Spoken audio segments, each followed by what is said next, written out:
Hey hi guys இன்னைக்கு இந்த வீடியோவில் சமீபத்தில் ரிலீஸ் ஆன ஹாட்ஸ்பாட் டூ மச் படத்தோட முழு கதை விளக்கத்தை தான் பார்க்க போகிறோம். இதில் மொத்தம் 3 ஸ்டோரி ஒன் பை ஒன்னாக பார்த்துருவோம். அதுக்கு முன்னாடி நம்ம சேனலுக்கு நீங்கள் இப்போ தான் ஃபர்ஸ்ட் டைம் வந்துட்டீங்க, சப்ஸ்கிரைப் பண்ணிவிட்டு பக்கத்தில் இருக்க பெல் ஐக்கானை கிளிக் பண்ணிக்கோங்க. சரி வாங்க வீடியோக்குள்ளே போகலாம். படத்தோட ஓப்பனிங்கில் ஒரு ப்ரொடியூசரை தான் காட்டுறாங்க. ஹாட்ஸ்பாட் போன பார்ட்டில் வந்த அதே ப்ரொடியூசர் தாங்க. இவரோட பொண்ணை கல்யாணம் பண்ணிக்கிறதுக்காக போன பார்ட்டில் ஹீரோ சில இடக்கமுடுக்கான கதைகளை சொல்லி அப்பா சம்பளத்தோடைய பொண்ணை கல்யாணமும் பண்ணிக்கிறேன். அதோட அவர் சொன்ன கதையை படமாக எடுத்து அது பெரிய ஹிட்டும் ஆயிடுச்சுங்க. அதனால் அடுத்த படத்தோட சீக்குவலுக்கு பல பேர் வந்து கதையை சொல்கிறாங்க. ஆனால் ஒன்றும் பெருசாக கிளிக் ஆகலை. ஃபேன்ஸ் வேற ஒரு பக்கம் எப்போ அடுத்த பாட்டு வரும்னு கேட்டுக்கிட்டே இருக்காங்க. அப்போ தான் ஒரு நாள் அவரை பார்க்க ஷீப்பான்னு ஒரு லேடி வராங்க. இவங்களை பார்த்த உடனே ப்ரொடியூசர் அப்படியே வடிய ஆரம்பிச்சுக்கிறாரு. உடையில பார்க்கறதுக்கு அப்படியே அவ்வளோ அழகாக இருக்கீங்க, நீங்கள் ஒருத்தி தாம பொண்ணு மாதிரி ஒழுங்கா லட்சணமாக புடவை கட்டிட்டு வந்திருக்க.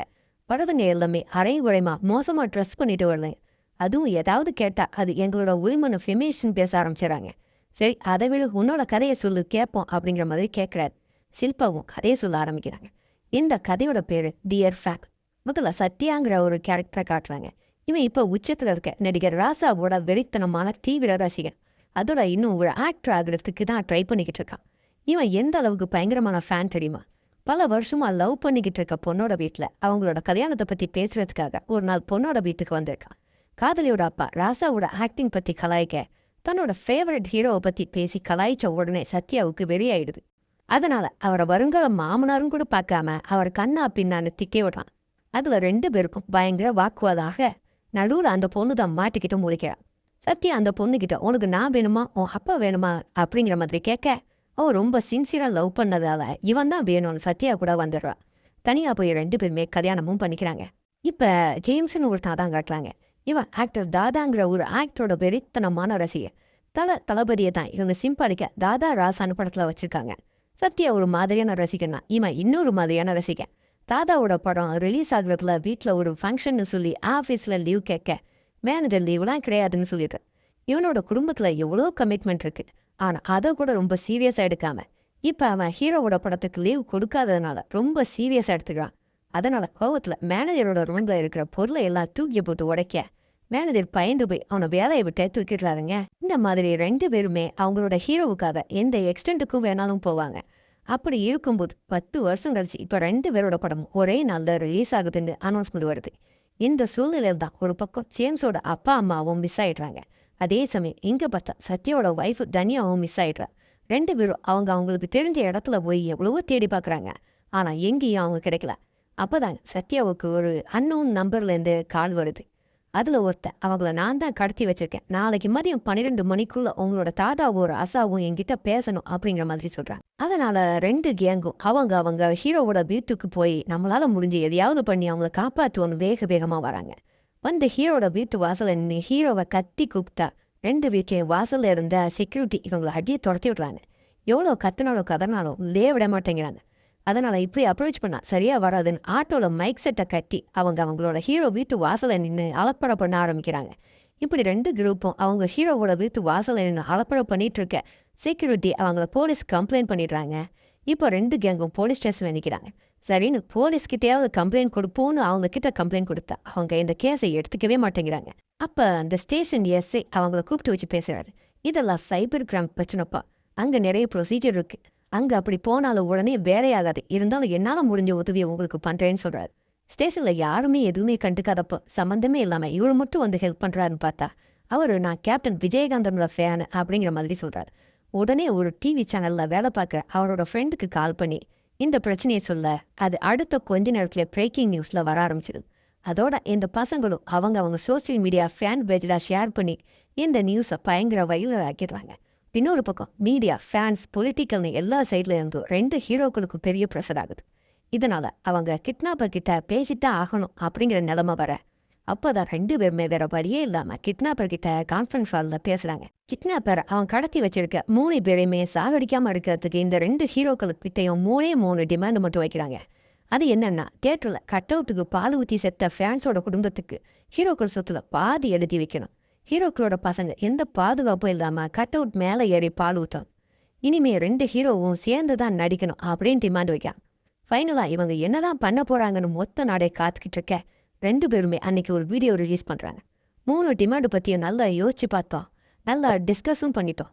3ம் கொஞ்சம் கூட சாத்தியமே இல்லாத டிமாண்டா இருக்கிறதுனால அவங்களால அதை பண்றது கஷ்டம்னு சொல்லி கையை வச்சிடறாங்க. கட் பண்ணா இப்போ மணி 5 மணி ஆயிடுது. கரெக்டா மாஸ்க் போட்டு அந்த கிட்னாப்பர் வீடியோ காலில் வரான்.